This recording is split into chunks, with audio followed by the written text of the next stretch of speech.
ভিডিওতে আমি শেয়ার করব কিভাবে আমি ভাত কাপড়ের ব্লাউজটা নিজে হাতে তৈরি করেছিলাম। মার্কেট থেকে যখন এই পিসটা কিনে নিয়ে এসেছিলাম তখন তো এটাই ভেবেছিলাম যে এটা আমি ডিজাইনারকে দিয়ে ডিজাইন করাবো।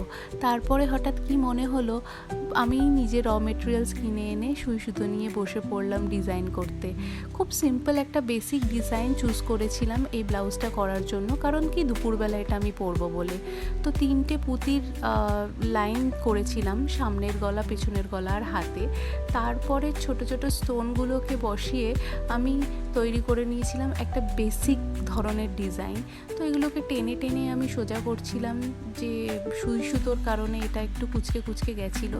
স্টোনগুলোকে আঠা দিয়ে বসানোর পর তার চারিপাশে আবার আমি একটু পুঁতি দিয়ে ডিজাইন করে দিয়েছিলাম, যাতে এটা দেখতে একটু সুন্দর লাগে।